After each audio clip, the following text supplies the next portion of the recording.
Halo, shalom, selamat pagi Bapak Ibu Saudara yang terkasih dalam Tuhan. Berharap semua hari ini baik, semuanya sukacita dan mengalami damai sejahtera di hari yang baru, hari pemberian Tuhan dengan janji berkat Tuhan yang baru. Hari ini dengan saya Pendeta Esther, kita akan sama-sama ada di dalam hadirat Tuhan. Ada di dalam pembacaan dan perenungan firman untuk menjadi bekal kita sepanjang hari dan kalau bisa ini juga menjadi bekal kita untuk sepanjang kehidupan kita. Untuk itu mari kita satu di dalam doa untuk kita persiapkan hati dan pikiran kita dibentuk lagi oleh Tuhan. Mari berdoa. Bapa, di dalam nama Tuhan Yesus, terima kasih karena Engkau baik dalam hidup kami. Kasih dan kemurahan-Mu berlimpah sehingga kami dimungkinkan untuk selalu hidup dari kemurahan kepada kemurahan, dari kelimpahan kepada kelimpahan. Ada begitu banyak yang terjadi dalam hidup kami yang membuat kami merasa bahwa kami tidak bisa berjalan tanpa Tuhan.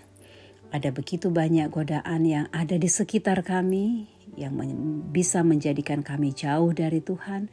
Karena itu pagi ini kami mohon Tuhan tolong kami jaga hati kami dengan firman-Mu sehingga kami tetap fokus dengan Tuhan dan tetap berjalan di dalam kebenaran-Mu. Tuhan, kami rindu Engkau menyapa kami dengan firman-Mu. Kami rindu Engkau hadir di dalam setiap hati kami karena kami yakin Roh Kuduslah yang bisa menolong kami, membantu kami untuk bisa melakukan kehendak dari Tuhan. Terima kasih Tuhan, di dalam nama Tuhan Yesus kami berdoa. Amin. Bapak Ibu Saudara yang terkasih dalam Tuhan, ada bacaan yang menarik di leksionari kita di tanggal 23 Februari yang kemarin. Bacaan dari Mazmur pasal 37 ayat, saya hanya membaca sampai ayatnya yang ke-7. Mazmur pasal 37 ayat 1 sampai ayatnya yang ke-7. Bagian ini di bawah judul Kebahagiaan Orang Fasik Semu. Dari Daud. Jangan marah karena orang yang berbuat jahat. Jangan iri kepada orang yang berbuat curang. Sebab mereka segera lisut seperti rumput dan layu seperti tumbuh-tumbuhan hijau. Percayalah kepada Tuhan dan lakukanlah yang baik. Diamlah di negeri dan berlakulah setia. Dan bergembiralah karena Tuhan, maka Ia akan memberikan kepadamu apa yang diinginkan hatimu. Serahkanlah hidupmu kepada Tuhan dan percayalah kepadanya, dan Ia akan bertindak. Ia akan memunculkan kebenaran seperti terang dan hakmu seperti siang.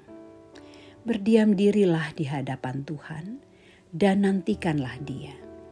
Jangan marah karena orang yang berhasil dalam hidupnya, karena orang yang melakukan tipu daya. Sampai demikian jauh pembacaan kita, terpujilah Kristus. Haleluya. Bapak Ibu Saudara yang terkasih dalam Tuhan, ada satu video yang FYP di beranda tok-tok saya gitu ya.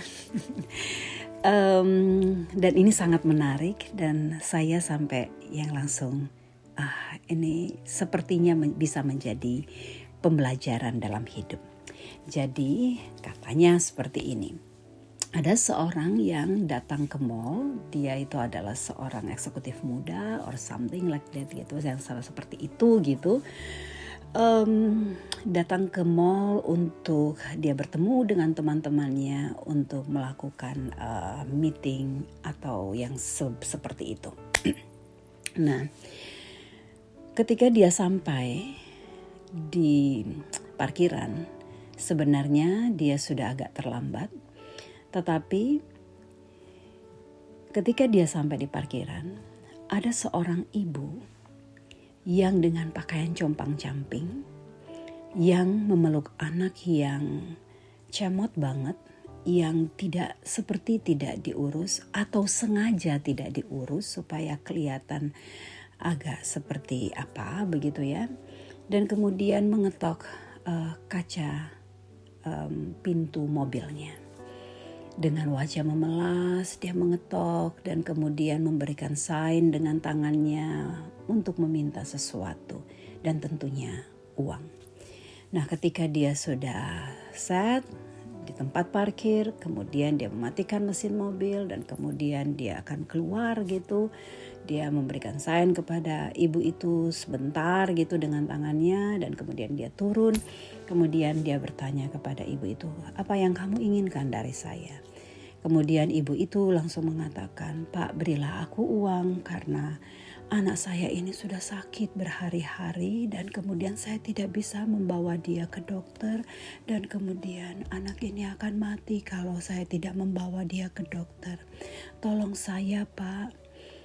Kemudian sedikit berpikir dan melihat anak itu, melihat kondisi ibu itu dan akhirnya dia memutuskan untuk memberi. Dia tidak bertanya lagi sakit apa anak ibu. Dia tidak bertanya lagi apa yang menjadi kendala dari ibu atau apapun itu dia tidak tanya. Tetapi ketika dia melihat kondisi itu, jadi dia seperti tersandra dengan kondisi itu dan kemudian dia merasa sangat iba. Hal yang paling penting adalah ketika dia mendengar bahwa anak ibu itu sakit. Kemudian sudah adegan itu sudah selesai dan kemudian dia bergegas masuk ke dalam mall. Kemudian ketika dia bertemu dengan teman-temannya, kemudian temannya langsung berkata kepadanya, "Hei, bukankah kamu sudah dari tadi datang? Aku tadi melihat mobilmu ada di parkiran." Terus dia langsung menceritakan dengan singkat kepada teman-temannya apa yang terjadi di parkiran dan dia minta maaf karena dia sudah terlambat gitu. Kemudian mereka semua ketawa di situ dan kemudian wah ternyata kamu ini adalah orang keempat yang kena tipu hari ini.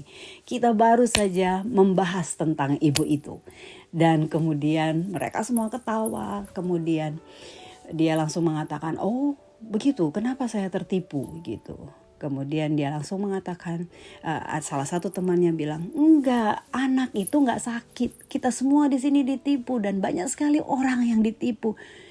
Terus ada yang memaki dia, kemudian ada yang kecewa, ada yang mengucapkan kata-kata yang enggak enak untuk ibu itu walaupun ibu itu enggak di situ. Kemudian dia bilang, "Oh ya? Anak itu enggak sakit?" "Iya, anak itu enggak sakit." "Oh, dan apa yang menjadi reaksi dari orang ini?" Dia bilang, "Oh, thank God. Terima kasih Tuhan. Ternyata tidak ada yang sakit. Puji Tuhan. Ternyata anak itu baik-baik saja. Paling tidak ada yang sakit. Terserahlah ibu itu. Dia mau pakai untuk apa uangnya terserah. Yang penting anaknya gak sakit. Aku khawatir kalau anaknya yang sakit. Ternyata anak itu baik-baik saja toh." "Iya, anak itu baik-baik saja." "Oh ya? Aduh puji Tuhan, anak itu ternyata baik-baik saja."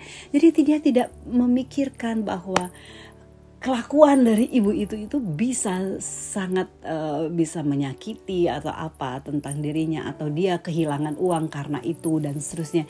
Tetapi dia melihat sisi yang lain begitu dari proses yang ia baru saja alami bahwa puji Tuhan ibu itu tidak sakit. Paling tidak juga dia tidak harus bergumul dengan itu dan dia tidak akan memikirkan apakah anak itu setelah dia kasih uang sudah ke dokter atau apa dan dia tahu bahwa anak itu baik-baik saja. Nah, Bapak Ibu Saudara yang terkasih dalam Tuhan, kenapa bagi saya ini menarik? Karena untuk membuat keputusan dalam hidup kita, reaksi apa yang bisa kita ambil dari sebuah peristiwa, dari sebuah kondisi, atau dari segala sesuatu macam interaksi yang terjadi dalam hidup kita ketika kita bertemu dengan orang lain, ketika kita bertemu dengan sesama kita, reaksi yang kita pilih untuk kita munculkan untuk lebih dominan di dalam hati kita itu sangat menentukan bagaimana nextnya perasaan hati kita misalnya, atau orang-orang yang ada di sekitar kita misalnya. Atau ketika kita merasa bahwa ini sudah gak bener nih. Kayaknya Tuhan salah memberkati orang nih. Bagaimana mungkin? Itu keluarga itu kan keluarga yang cuek sekali dengan gereja. Kita ini loh sudah turun-temurun aktifnya di gereja. Sedikit-sedikit kita pergi ke gereja. Kita berusaha untuk hidup jujur. Kita gak pernah tipu-tipu orang. Kita gak pernah itu melakukan hal-hal yang gak benar itu. Kenapa kelihatannya mereka lebih sejahtera dari kita ya? Padahal kerjaan suaminya juga gak jelas. Kemudian aku juga sudah dengar bahwa suaminya juga itu gak benar kerja di tempat kerjanya begitu dan seterusnya dan seterusnya. Anak-anaknya juga semuanya. Tapi kenapa ya mereka kok sepertinya lebih baik hidupnya daripada saya? Atau ketika kita mendapatkan perlakuan yang tidak baik dari orang-orang yang ada di sekitar kita. Dan hal yang paling menjadi racun dalam kehidupan kita itu adalah gosip misalnya. Kita digosipin oleh orang lain. Terkenal sekali nih orang ini terlalu sip kalau dia bisa gosipin seseorang dan pasti itu akan masuk begitu ke orang lain dan kemudian akan menebarkan benih kebencian kepada orang lain dan kemudian akhirnya kita menjadi orang yang tersisihkan dan kemudian kita langsung mengatakan kepada Tuhan, kenapa Engkau tidak adil dalam hidupku? Aku enggak lakukan ini loh Tuhan. Aku enggak gini loh Tuhan. Kenapa dia bisa seperti ini? Tapi kenapa hidupnya baik-baik aja? Kenapa dia lebih oke dari saya? Kenapa dia sepertinya lebih banyak teman daripada saya? Aku semakin hari semakin tersisih Tuhan. Aku semakin hari semakin tersisih Tuhan. Tuhan, kenapa dia tidak mendapatkan penghukuman yang setimpal dengan apa yang dia lakukan? Saudara, reaksi seperti ini semakin hari kalau kita lebih memilih untuk bereaksi seperti ini, semakin hari itu akan mencuri yang namanya damai sejahtera di dalam hati kita. Itu akan mencuri yang namanya sukacita yang ada pada diri kita. Dan yang jelas itu akan bisa menghalangi berkat Tuhan yang bisa hadir di dalam hidup kita melalui suasana atau melalui cara atau melalui orang lain yang bisa jadi akan menjadi bagian kita di hari itu. Benar kita bilang Tuhan kenapa ini, Tuhan kenapa itu, atau mencari dukungan orang-orang tertentu begitu. Benar, di dalam mulut kita mengatakan seperti itu. Tetapi hati kita tidak betul-betul bergantung sepenuhnya dengan Tuhan. Padahal firman Tuhan mengatakan, serahkanlah hidupmu kepada Tuhan dan percayalah kepadanya dan Ia akan bertindak. Saya ingat sebuah lagu, serahkanlah, serahkan pada Yesus, Dia akan ganti segala duka menjadi suka.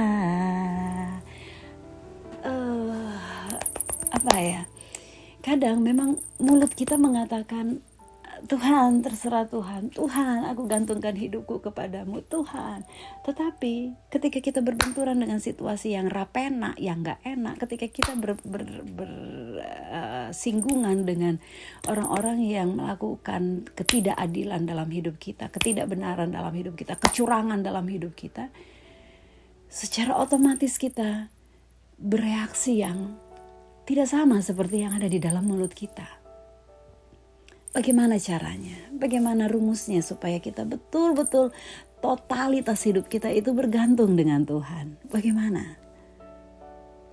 Bangun hubungan intimmu dengan Tuhan.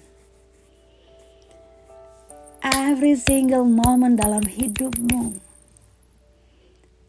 Buat rumusan di dalam doamu setiap engkau akan memulai perjalanan hidupmu. Ketika engkau akan melangkah di hari itu. Tuhan, kalau Tuhan tidak suruh aku tidak akan melangkah. Kasih damai sejahtera di dalam hatiku untuk aku melangkah hari ini. Apapun yang terjadi, aku tahu Tuhan yang punya skenario hidup di dalam hidupku. Bila engkau tak besertaku, ku tak mau berjalan. Ku perlu Tuhan, bimbing langkahku, dan berjalanlah bersamaku. Hal yang sederhana, ucapkan dalam hidupmu. Dalam setiap langkah pertama yang engkau akan buat di sepanjang hidupmu.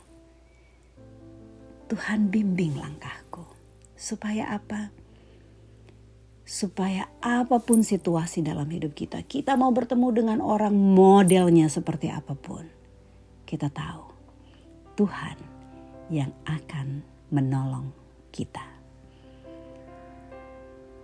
Jangan pernah memikirkan untuk mengikuti jejaknya.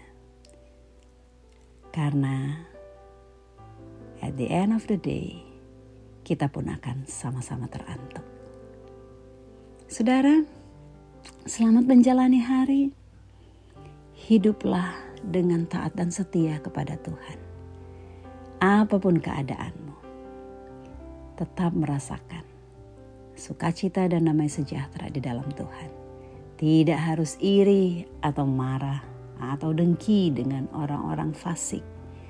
Karena pemazmur pun mengatakan, kebahagiaan orang fasik adalah semu. Tuhan Yesus memberkati kita, Tuhan Yesus menolong kita, kini, selalu, dan sepanjang segala masa. Amin.